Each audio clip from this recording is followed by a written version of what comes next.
Donc on est à Que du Web avec Thierry. Est-ce que tu peux te présenter, expliquer un petit peu ce que tu fais? Donc, je suis Thierry Sampère, je suis président d'un mouvement d'entrepreneurs qui s'appelle NWX. Je suis entrepreneur moi-même. Est-ce que tu peux expliquer NWX, quelle est sa mission et où elle règne en fait sur la Normandie? Alors, NWX, c'est une association en fait qui s'est créée il y a de ça 7 ans, donc on doit atteindre l'âge de raison. Je crois que c'est 7 ans l'âge de raison, hein. 7 ans autour de 5-6 entrepreneurs qui étaient essentiellement issus du milieu du marketing, du SEO, du e-commerce et qui ont créé cette association à Rouen, principalement à Rouen. Et petit à petit, l'association a grandi. Aujourd'hui, on a dépassé la centaine de membres. J'aurais tendance à dire que le navire amiral se trouve à Rouen, à Séninopolis, mais que quand on regarde la typologie de nos membres, on est sur l'ensemble de la Normandie. En Normandie réunifiée, hein, la totale. Donc, on a des adhérents effectivement au Havre, à Caen, on va jusque dans l'Orne et dans la Manche. Ce qui fait que de boîtes qui étaient à la base essentiellement autour du marketing, autour du e-commerce, maintenant on est sur l'ensemble de la chaîne de production du numérique. L'objectif, c'était quoi à la base? C'était de se dire, bah voilà, on est sur un territoire qui est en devenir au niveau du numérique et que le meilleur moyen de le faire vivre, c'est de se mettre ensemble et d'avancer un petit peu. Les fondateurs n'étaient pas forcément très contents de la manière dont ça se passait. C'est toujours, quand on crée quelque chose, c'est toujours en réaction par rapport à quelque chose, hein. Donc ils n'étaient pas forcément satisfaits de la manière dont les choses se passaient. Donc ils ont créé NWX. Voilà, l'objectif c'était le meilleur moyen de développer du business, c'est d'apprendre à se connaître et d'être fort ensemble. Ce qu'on essaye de faire aujourd'hui au sein de l'association, donc une association avec des collaborateurs, et elle fait un certain nombre d'événements, à peu près 66 événements dans l'année, avec, bon, alors ce que j'expliquais tout à l'heure dans ma conférence, des startup week-ends, un certain nombre de choses qui sont un peu des choses un peu phares. On a notre événement annuel qui est le Summer Festival, qui est une conférence qui dure 2 jours, sur lequel on fait venir à la fois des grands témoins nationaux et aussi qu'on confronte avec des entrepreneurs locaux sur des problématiques liées au numérique, mais pas des confs très techniques. Le but du jeu, c'est d'être vraiment de faire venir des entrepreneurs, des gens de la société civile et autres, et de leur faire comprendre les enjeux du numérique. On est vraiment sur une problématique, sur des thématiques business à NWX. Alors on n'oublie pas qu'on est aussi des techniciens, mais on est surtout des techniciens qui transformons, qui partageons des usages. Et ça, c'est super important. Donc l'objectif est un peu là, c'est-à-dire d'avoir à travers cette conférence du Summer Festival en lien un certain nombre alors à la fois des philosophes, à la fois comment dire, des marketeurs, des techniciens, etc., des gens qui se mettent ensemble et qui réfléchissent. L'année dernière, on avait des gens comme Joël de René, on a eu des philosophes comme Raphaël Antoven, Gilles Babinet déjà venu, des gens comme Éric Sadin, et en même temps des entrepreneurs du coin, des start-upers, des entrepreneurs aussi, pas que des start-upers, pas que des startups, hein. Il y a aussi des Oui, gens. donc un mélange en fait entre... Un joyeux bordel, hein. Et dans ce joyeux bordel, on essaye de créer un environnement, et un environnement positif, avec un mantra qui est celui d'NWX, c'est il n'y a pas de chapelle, on est tous ensemble. On essaye dans la mesure du possible d'être humbles et bienveillants les uns envers les autres. Alors c'est joli sur le papier, c'est pas forcément facile à faire parce que ça reste quand même du business, mais on essaye par un moment de veiller à ce que les choses soient cohérentes. Donc voilà, ça c'est ce qu'il y a d'important sur NWX. Et puis bah, on monte aussi des projets on essaye d'être structurant dans notre projet. On monte un certain nombre de choses d'accompagnement des entrepreneurs. On a signé avec la région Normandie une convention dans le cadre de la structuration de la filière du numérique sur tout un aspect d'accompagnement des entrepreneurs. Faire en sorte effectivement qu'il y ait un vivier d'entrepreneurs qui puisse exister et croître en Normandie. Mais au-delà de ça, de pouvoir être toujours dans cette notion de bienveillance et de pouvoir d'entraide, de pouvoir aider les entrepreneurs dans, je dirais, l'exercice quotidien de leur métier. Mais ça s'arrête pas forcément là. Je pense que tout à l'heure on a un stand NWX ici sur Que du Web, et il y a un kakémono à côté qui parle d'un autre projet. Justement, je voudrais que tu nous en parles, que tu nous expliques un petit peu ce projet d'école autour du digital. Je crois savoir que c'est une école qui est diplômante. Ce qui d'ailleurs est très drôle, j'ai été à Rouen hier et j'ai ramené un des participants à la journée que tu as faite en fait à Rouen. Donc, est-ce que tu peux expliquer un petit peu ce qu'est cette école et son objectif, hein? Alors l'idée, ça vient en fait d'un séminaire d'administrateurs. Comme quoi, parfois, hein, ça fait du bien de se réunir entre administrateurs. On ne fait pas que prendre l'apéro. un séminaire d'administrateur en 2014, fin 2014. On a un peu fait le point sur ce qu'était NWX. À un moment où voilà, l'association avait 4 ans, on commençait à croître, on commençait effectivement à voir arriver des gens qui disaient tiens, votre démarche nous intéresse, qu'est-ce qu'on peut faire? Et surtout avec des entrepreneurs qui nous disaient une chose essentielle, ils disaient on est un peu dans la merde parce qu'on n'arrive pas à recruter. Parce qu'on propose des postes et parce que ce qu'on nous offre, entre guillemets, ne correspond pas à ce qu'on recherche. Et que là, on a un vrai problème. On a vraiment un problème de fonctionnement. Là, on est parti d'un principe qui est très simple. C'est que si tu ne trouves pas, fais-le toi-même. Et on s'est dit, pourquoi on ne ferait pas une école? Parfois, on ne s'interdit jamais de dire des conneries. On est parti de ce principe-là. Pourquoi on ne ferait pas une école? Voilà, faisons une école. C'est un projet qui a mûri. En se disant on va faire une école et cette école on va la mettre au cœur des entreprises. Je disais dans cette fameuse journée dont tu parlais, lorsque j'ai un peu introduit la journée, je disais je sais que c'est pas à la mode la notion d'application, mais c'est une école d'application. C'est-à-dire un endroit où on apprend un métier qui évolue et on l'apprend avec des entrepreneurs. Et là où je suis très très fier, et toute l'équipe était très fière, c'est qu'on monte cette école qui sera à Saninopolis, qui ouvre à la rentrée de septembre. Donc il va s'appeler la Normandie Web School, NWS.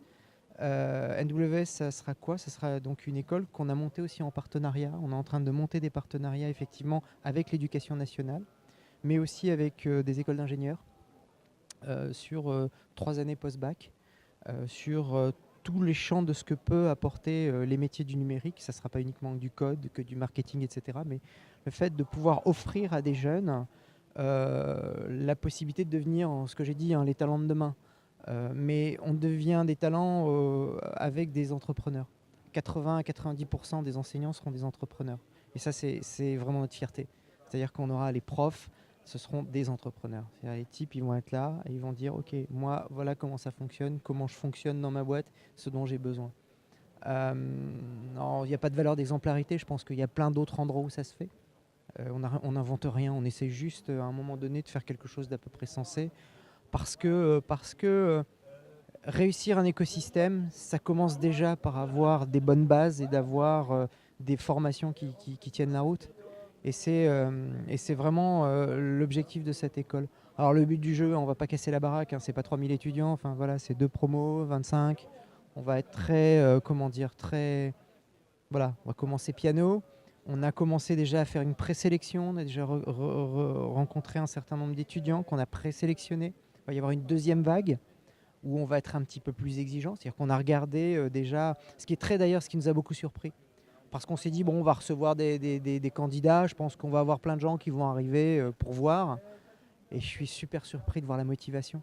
La motivation, l'envie de créativité, enfin, ça donne vraiment envie d'y croire, quoi. Enfin, on se dit, j'entends plein de gens qui parlent génération Z, génération machin, génération truc. Moi, j'ai eu en face de moi des gamins qui ont envie. Et des gamins qui ont envie et qui sont dans une dynamique. On n'est pas sur des recherches de diplôme, même si les formations seront effectivement diplômantes. Mais et tous les entrepreneurs avec qui on est en train de créer ce projet ne sont pas sur une notion de... Je vais dire, je sais que c'est choquant ce que je vais dire, mais ça concourt avec la conférence que je viens de faire sur l'échec. Les diplômes, on s'en fout. Moi, quand je recrute, je ne lis pas le CV des gens.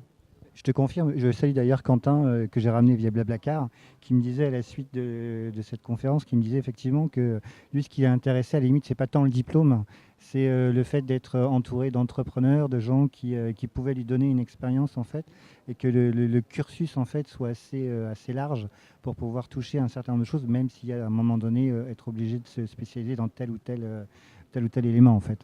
C'est vraiment la problématique. Moi, ce que je constate et ce qu'on a pu se constater, tout ce que mes collègues entrepreneurs qui sont dans ce projet Web School ont constaté, c'est déjà le formatage et le manque d'adaptabilité des formations sur des candidatures qu'on a. C'est-à-dire que les gens sont hyper formatés et derrière, on leur a pas appris à être des couteaux suisses. Or, le numérique aujourd'hui, il ne faut pas se voiler la face, c'est être un couteau suisse. Ce que moi j'ai pu apprendre, ce que tu as pu apprendre, tu sais pertinemment qu'aujourd'hui ça n'a plus aucune valeur. Moi je suis à l'école tous les jours, tu es à l'école tous les jours. C'est clair. On est tous à l'école tous les jours, c'est-à-dire que tous les jours, 100 fois sur l'établi, tu remets ton ouvrage. Si tu as des gens qui sont extrêmement formatés, avec des archétypes très rigides, etc., tu progresses pas. Tu progresseras pas et nous, on le voit au quotidien. Donc on a effectivement cette logique de dire on est dans une école d'application. Tu vas apprendre en appliquant, tu vas apprendre en faisant. C'est étonnant d'ailleurs parce qu'on revient un peu à ce qui se faisait à une certaine époque. C'est pas plus mal quand même, c'est bien parce que les univers s'étendent et à un moment donné ils se rétrécissent. Donc on revient à un petit peu plus de raison. Maintenant, peut-être qu'à une époque il fallait que tout le monde ait le bac. Maintenant il faut que tout le monde sache faire quelque chose, c'est déjà pas mal, on progresse. Donc, C'est clair, d'autant qu'en plus dans le numérique, tu le sais comme moi, hein, il y a 20 ou 30% des métiers qui n'existaient pas il y a 2-3 ans. Effectivement, il faut maintenant être beaucoup plus opérationnel et plus applicatif que théorique. bah, oui, et surtout, j'aurais tendance à dire, en fait, dans le numérique aujourd'hui, il faut avoir l'honnêteté de dire qu'on ne sait rien faire. Mais par contre, qu'on a envie de l'apprendre. Et c'est tout. Aujourd'hui, pour moi, c'est un critère. C'est vraiment un critère. Moi, il m'arrive effectivement, notamment pour des clients, de les aider dans leur recrutement. Je suis très strict quand je vois des gens arriver en disant oh, voilà, je sais faire ci, je sais faire ça. Ouais, super. Et ensuite, par contre, il arrive de voir des étudiants ou des jeunes qui, en gros, savent à peu près faire ce qu'il faut, mais ont juste envie de faire plus. Et ça, on est sur des profils qui cadrent totalement avec ce qu'est le numérique aujourd'hui. Qui peut dire aujourd'hui ce qu'est les technologies qu'on va utiliser dans 5 ans? Par contre, avoir des gens qui ont compris qu'à terme, la technologie s'effacera devant l'usage et que l'usage sera prioritaire et que les gens vont devoir comprendre l'usage. Je sais qu'on a une chose qui est intéressante, c'est moi je suis en train de travailler notamment et je pousse notamment dans l'école parce que on est, alors je déteste le terme, on travaille sur les notions d'humanité entre guillemets. Une chose qui est importante dans les formations, et j'en discutais avec d'autres collègues, je suis intimement persuadé que dans les années à venir, euh, comme les machines vont devenir de plus en plus intelligentes et vont de plus en plus coder à notre place, là je vais pas me faire que des potes en disant ça, C'est clair. voilà, il faudra toujours des gens pour contrôler le code, bien entendu, mais moins. Par contre, le temps des sociologues, le temps des philosophes, le temps des gens qui sont capables de penser l'usage, le temps des ergonomes, le temps de tous ces métiers-là est arrivé, est revenu peut-être. Et moi, je trouve ça super enthousiasmant. Je pense, l'année dernière, on a eu au Summer Festival un intervenant qui parlait de disruption, qui est Christian Fauré, qui travaille chez Octo Technologies. Le type, il est extraordinaire. Il a un doctorat de philosophie et puis il est ingénieur en même temps.